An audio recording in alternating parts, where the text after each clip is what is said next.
Fala, meu povo! E aí, tudo bem com vocês? Tudo tranquilo? Tudo dominado? Espero que sim. Estamos de volta com as nossas videoaulas, onde hoje vamos fazer uma revisão sobre o que já estudamos, o Brasil colonial. Vamos falar, revisar, né? O que já vimos: capitanias hereditárias, pau-brasil, colonização do Brasil, governos gerais. Então, vamos rever um pouco desses assuntos na nossa aula de hoje. E aí, você que não assistiu aulas anteriores sobre esses assuntos, você perdeu informação, perdeu conteúdo e nesse momento pode estar o quê? Com muitas dúvidas. Então, tenha atenção à nossa aula. Qualquer dúvida que surgir ainda mediante ao que você vai assistir hoje, pode perguntar lá no Class. Professora, preciso fazer anotação sobre a nossa aula de hoje? Não precisa, até porque nas aulas anteriores você já deve ter feito isso, se você assistiu. Se você não assistiu, cuidado, porque toda aula tem atividade proposta. E aí você pode se prejudicar com relação a isso, porque não vai ter nota de atividade para ajudar a calcular sua média do bimestre. Então, vamos lá para a nossa continuidade de conteúdo. Então, quando a gente estudou sobre a colonização, o que foi muito mencionado? Que o Brasil foi um território que ele foi descoberto durante o período das expansões comerciais, das expansões marítimas, onde Portugal, mudando suas rotas de navegações, chegou ao nosso território, chegou ao Brasil, certo? E que inicialmente começou a explorar o pau-brasil na parte litorânea, certo? Onde corresponde hoje aos estados do Rio Grande do Norte até o Rio Grande do Sul. Isso quer dizer parte litorânea da região Nordeste, região Sudeste e região Sul, certo? E que a primeira mão de obra a ser explorada dentro do nosso território foi a indígena. Por quê? Quando os portugueses desembarcaram nas nossas terras, os índios já habitavam o nosso território. E que esses habitantes passaram a ser chamados de índios, porque os portugueses achavam que havia chegado aonde? Nas Índias. Vimos essa questão. Então, aqui nós temos o que é o Brasil colônia, né? O Brasil colônia, na história, é a época em que compreende o período de 1530 a 1822. Por que 1530, não 1500? Porque de 1500 a 1530, o Brasil ainda estava sendo demarcado. Ele ainda estava sendo analisado, estudado pelos portugueses. De que forma esse território poderia se tornar uma colônia produtiva, exploratória, enriquecedora para os portugueses. Mas de 1500 a 1530, tivemos aí já o processo da extração do pau-brasil. Este período começou quando o governo português enviou ao Brasil a primeira expedição colonizadora, chefiada por Martim Afonso de Souza. Essas expedições, elas variavam. Então, várias expedições foram enviadas por Portugal. Não só foi essa. Martim Afonso de Souza foi a primeira expedição. Visando reconhecer toda a costa brasileira, combater os piratas e comerciantes franceses. As mais importantes foram as comandadas por Cristóvão Jacques em 1516 e 1526, que combateu os franceses. Também Martim Afonso de Souza, em 1532, combateu a pirataria francesa da mesma forma e ele instalou-se em São Vicente, capitania de São Vicente, que hoje corresponde ao nosso estado de São Paulo. A primeira povoação dotada de um engenho para a produção de açúcar, ou seja, um engenho de cana-de-açúcar, foi especificamente na capitania de São Vicente. O que foi esse engenho? No Brasil colônia, o engenho era o centro dinâmico de toda a vida social. Era a atividade econômica realizada dentro do nosso território após a extração do pau-brasil após o processo de extração dessa madeira. Quer dizer que acabou nesse momento? Não. Mesmo com a exploração da cana-de-açúcar no nosso território, mesmo com o engenho, o pau-brasil, nesse momento, também ainda era explorado, tirado das nossas terras e levado para Portugal. Isso possibilitava o senhor da Casa Grande concentrar em torno de si grande quantidade de indivíduos e ter autoridade máxima, o prestígio e o poder local. Ou seja, ele era a autoridade mais importante, ele era a pessoa mais importante. Em torno do engenho viviam os mulatos, geralmente filhos dos senhores com escravas, o padre, os negros escravos, o feitor, o mestre de açúcar e os trabalhadores livres. Olha a quantidade de pessoas que faziam parte da produção de cana-de-açúcar no engenho. Mais uma vez, tinham os senhores, que eram os donos, né? Senhores. Tinham os mulatos, que eram filhos de escravas com os brancos. O padre, os negros escravizados, o feitor, o mestre do açúcar e os trabalhadores livres. Esses grupos, fundamentalmente 3 grandes grupos étnicos fizeram parte da colonização do Brasil: o índio, o negro africano e o branco europeu. Então, esses 3 grupos étnicos fizeram parte do processo de miscigenação do Brasil. Mais uma vez, o índio, que já habitava as nossas terras quando os portugueses chegaram, o negro africano, que foi trazido da África para serem escravizados no nosso território, e o branco europeu, que inicialmente foram os portugueses, e depois tivemos outros que vieram para o nosso país tentando se apossar das nossas terras, tentando explorar nossas terras, que foram holandeses, franceses, espanhóis. Os portugueses que vieram para o Brasil pertenciam a várias classes sociais em Portugal. A maioria era formada por elementos da pequena nobreza e do povo. Então, essa é a nossa parte colonial, fazendo uma revisão sobre o que já vimos no decorrer das nossas aulas sobre a formação, sobre o Brasil colônia, sobre a exploração das nossas terras. E aí, como eu mencionei para vocês, que também íamos entender esse ciclo da exploração do pau-brasil dentro do nosso território, vamos ver o que foi a sua utilização, a importância dos índios e a extinção dessa árvore dentro do nosso território. Então, o que foi o pau-brasil? Uma árvore nativa da Mata Atlântica, que já era utilizada pelos índios para o tingimento de tecido. Então, os índios já utilizavam a exploração da árvore do pau-brasil? Sim, já utilizavam. Mas a diferença dos índios utilizarem para o que os portugueses estavam querendo fazer era completamente diferente. Por quê? Porque os índios, eles só retiravam aquilo que era necessário para o seu sustento.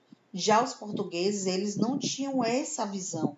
Eles queriam enriquecer. Então, quanto mais eles explorassem, mais lucro eles iriam ter. Já era utilizado pelos índios para o tingimento do tecido, como eu mencionei. O ciclo do pau-brasil ocorreu durante a fase pré-colonial, que foi de 1500 a 1530. Então, foi antes da questão da colonização, que eu já mencionei no slide anterior. Foi o primeiro produto a ser explorado pelos portugueses durante a época da colonização. Então, inicialmente, tivemos a exploração do pau-brasil. Depois tivemos a agricultura com a cana-de-açúcar, os engenhos sendo implantados. Só que nesse momento da cana-de-açúcar ser implantada no Brasil, foi após a divisão da assinatura do acordo entre Portugal e Espanha com o Tratado de Tordesilhas, onde Portugal ficou com a parte leste e a Espanha ficou com a parte oeste. Diante disso, Portugal, o rei de Portugal, havia dividido suas terras em lotes, em capitanias, e que ele deu essas capitanias a donatários, que eles não poderiam vender, eles deveriam ser passadas de pai para filho, ou seja, as capitanias hereditárias. que foram 15 distribuídas, mas que apenas 2 deram certo, que foi Pernambuco e São Vicente, que a gente viu no slide anterior, São Vicente colocando em prática, a capitania de São Vicente colocando em prática o cultivo da cana-de-açúcar, o engenho.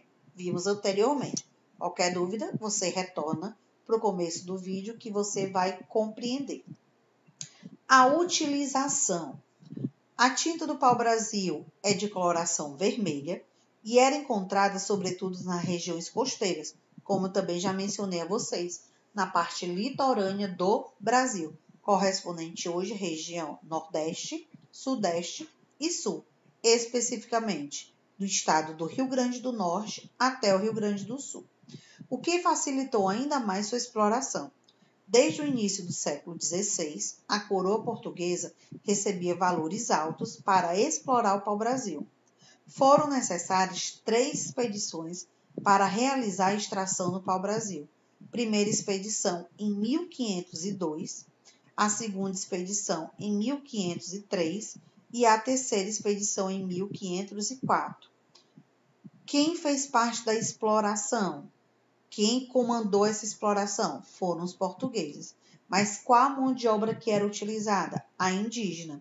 Então, essa imposição foi bem difícil para os portugueses, porque na medida que os índios fugiam e conheciam melhor o território, eles conseguiam se tornarem novamente livres, porque antes dos portugueses chegarem, eles eram livres para praticar sua cultura, eram livres para ter o direito de ir e vir a hora que quisesse, e não praticavam esse tipo de trabalho pesado e nem exploravam a natureza de forma devastadora. Além disso, eles contraíram, eles quem? Os índios, contraíram diversas doenças do homem branco, o que levou à mortalidade de milhares de indígenas, ainda que a maior parte da exploração da madeira tenha sido realizada na primeira década, ela permaneceu até o século seguinte, quando perdeu sua importância no mercado consumidor, que foi o que eu mencionei para vocês no slide anterior. Inicialmente pau-brasil, depois cana-de-açúcar nos engenhos. No período da cana-de-açúcar nos engenhos ainda tinha exploração do pau-brasil, mas foi perdendo força exatamente pela questão de um novo domínio, de uma nova atividade econômica sendo colocada em prática. E a extinção? O que aconteceu? Como foi que ela ocorreu? No entanto, durante anos de exploração, o pau-brasil chegou no processo de extinção. Isso dificultou a economia da metrópole. Quem era a metrópole? Portugal, que rapidamente desenvolveu outras formas de enriquecer, por exemplo, com a produção da cana-de-açúcar, que já era cultivada em colônias portuguesas, que eu também já mencionei para vocês em aulas anteriores, que a cana-de-açúcar não é um produto brasileiro, ela é um produto holandês, um produto português, ou seja, veio mudas da Europa para o nosso país. Mais tarde, eles começaram a escravizar os índios, obrigando-os a cortar as árvores, uma vez que os escravos africanos eram muito caros. Então, inicialmente utilizaram a mão de obra indígena, explorando eles, depois passaram a utilizar a mão de obra negra, pau-brasil, engenho, cana-de-açúcar. E aí a gente vai observar as capitanias hereditárias a partir de agora. Mas se você prestar atenção, tudo é um ciclo, um conteúdo está relacionado com o outro. Período de colonização, exploração do pau-brasil, divisão do território brasileiro em capitanias hereditárias, após o acordo do Tratado de Tordesilhas. Então a gente vai ver o que foram e como foram essas capitanias hereditárias. Vamos começar. As capitanias hereditárias foram a primeira medida real de colonização tomada pelos portugueses em relação ao Brasil. Com as capitanias foi implantado o sistema de divisão administrativa, por ordem do rei de Portugal, Dom João III, em 1534. Parando aqui, vamos recapitular. O Brasil foi descoberto em 1500 pelos portugueses, certo? De 1500 a 1530 foi o período de maior exploração e extração do pau-brasil, saindo do Brasil com destino a Portugal, certo? A partir de 1530, começa a se colocar em prática um novo domínio territorial, um novo cultivo, que é a cana-de-açúcar, especificamente em São Vicente. E a partir de 1534, o rei de Portugal resolve dividir o seu território como forma de proteger e evitar invasões estrangeiras, ataques indígenas, e ele perdeu o seu território, resolve dividir em capitanias hereditárias. Os donatários foram aqueles que receberam lotes dessas capitanias, que vocês observando no mapa que tem aí na sua tela, cada cor dessa representa uma capitania, que também já vimos em aulas anteriores. Esses donatários eram comerciantes e pessoas da pequena nobreza de Portugal, que tinham boa relação com a coroa portuguesa. A terra que era entregue aos donatários não pertencia a eles, mas ao rei de Portugal. Entretanto, a carta de doação dava-lhes o direito de fixar-se na colônia, ou seja, morar aqui no Brasil, para administrar sua capitania, o seu lote de terra, da melhor forma que lhe fosse possível. Na capitania, os donatários eram a maior autoridade existente, e os delitos e as faltas cometidas por eles deveriam ser respondidas ao rei. Aqui, essa carta de doação, o rei de Portugal estava dando a terra para os donatários, mas caso os donatários não quisessem receber, caso os donatários chegassem aqui no Brasil e percebessem que não era aquilo que eles estavam imaginando, se eles não tivessem mais condições de controlar as suas terras, de poder impedir invasões estrangeiras de povoar, eles tinham por obrigação devolver ao rei de Portugal. E aí, diante dessa devolução, foi que surge o governo geral, que vamos ver mais adiante. E aí, o que foram essas capitanias, né?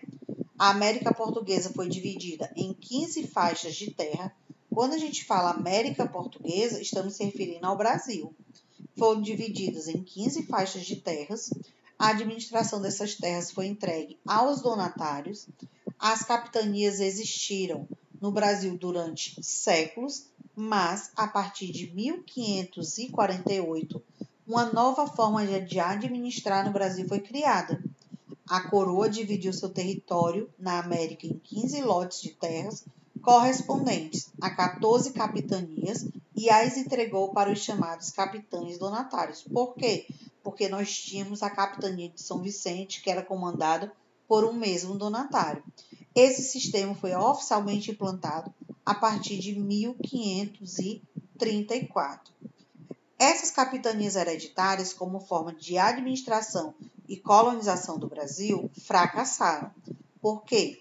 A existência delas no Brasil estendeu-se até o século XVIII. Mas esse sistema, enquanto único existe no desenvolvimento da colonização do Brasil, foi rapidamente substituído por um outro sistema, que é o governo geral, que a gente vai ver. Mas por que as capitanias hereditárias fracassaram? Exatamente pelo que eu já mencionei a vocês. Os donatários, eles não recebiam dinheiro da coroa portuguesa para controlar essas terras. Eles tiravam dinheiro do próprio bolso. Então, eles tinham que ter dinheiro para praticar agricultura, eles tinham dinheiro para poder pagar soldados, os seus funcionários, vamos dizer assim, os seus guardas, para impedir as invasões estrangeiras, para impedir as invasões indígenas. Então, chegou o momento que nem todos conseguiram prosperar, conseguiram colocar em prática o que eles tinham de direito e o que eles tinham de deveres. Das 15 capitanias, apenas 2 prosperaram, apenas 2 deram certo, que foram São Vicente e Pernambuco. A partir de agora, vamos fazer a nossa revisão sobre o governo geral. E aí, como já vimos, as capitanias hereditárias fracassando, o rei de Portugal acabou criando um novo sistema administrativo, que foi em forma de governo. O que foram? O governo geral foi o modelo administrativo implantado pela coroa portuguesa a partir de 1548. Então, as capitanias hereditárias Iniciaram em 1534, chegando até 1548. É isso, professora? É isso. Primeiro governo geral que o Brasil teve. Foi instalado na América com a ocupação de Tomé de Souza, um português que chegou à região da Bahia em 1549. Foi se instalando na cidade de Salvador, acompanhado por aproximadamente 1.000 pessoas. A primeira tarefa de Tomé de Souza era criar construir um local estratégico para proteger a capitania de Salvador, a capitania da Bahia, proteger o seu território e lhe proteger também, escolhido pelo próprio governo geral. Então, ele, ao chegar de imediato na Bahia, em 1549, ele tinha como principal objetivo a construção de Salvador, em um local totalmente estratégico. Então, ele teria que implantar ali uma questão militarista, uma questão de segurança. Vamos se dizer, um forte. Segundo governo que tivemos, Duarte da Costa, de 1553 a 1558, e o terceiro governo, Mendes Sá, de 1558 a 1572. Analisando os três governos,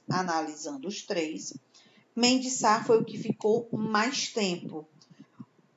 Entre os três, aquele que foi visto como fracasso seu governo foi Duarte da Costa.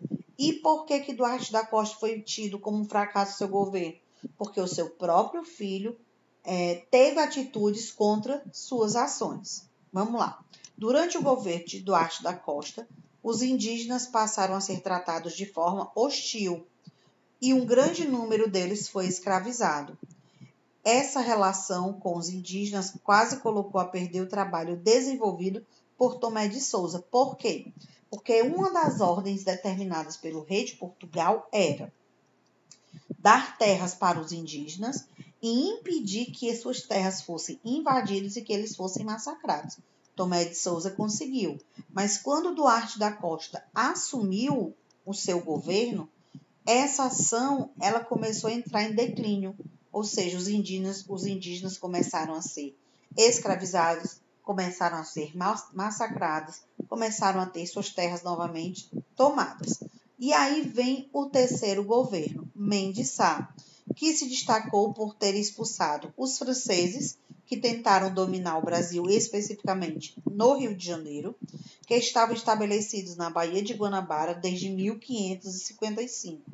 Nessa região, os invasores franceses, sob a aliança de Nicolas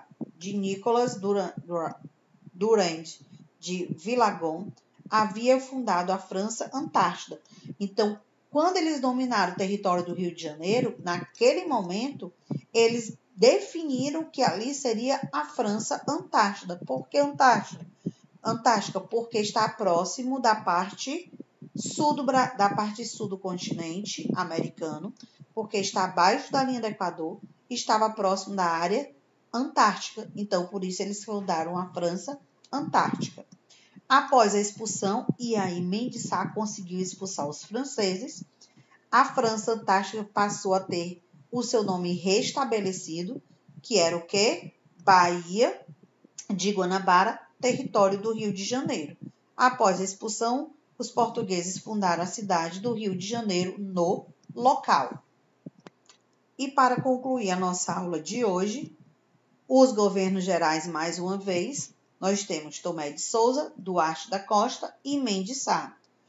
Tomé de Souza fundou a capital do Brasil, Salvador, doação de 6 Marias, terras, para os donatários, para pessoas praticarem a agricultura e protegerem essas terras de invasões, criação de engenhos, criação do primeiro bispado no Brasil com a vinda dos jesuítas, ou seja, criação da primeira igreja, fundação da primeira igreja católica. Duarte da Costa teve atrito entre os colonos e jesuítas no seu governo. Bispo e governador também entraram em atritos, além dos índios, e os franceses, vendo esse atrito ocorrendo dentro do governo de Duarte da Costa, consegue invadir territórios no Brasil, especificamente no Rio de Janeiro, porque a capital do Brasil nesse momento era Salvador, então tinha esse distanciamento que dificultava o controle do território. Franceses invadem o Rio de Janeiro, invadem a Baía de Guanabara e funda mais uma vez a França Antártica. Mas eles não ficam muito tempo no poder. Por quê? Porque Mendes Sá, quando assume o governo geral do Brasil, ele vai expulsar os franceses, ele consegue dominar o território, restaurar o domínio para Portugal e ali ele funda a cidade do Rio de Janeiro.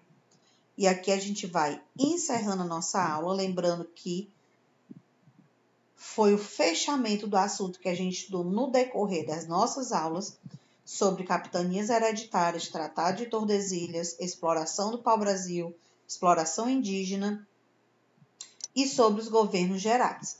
A gente vai ficando por aqui. Até a nossa próxima aula. Tchau!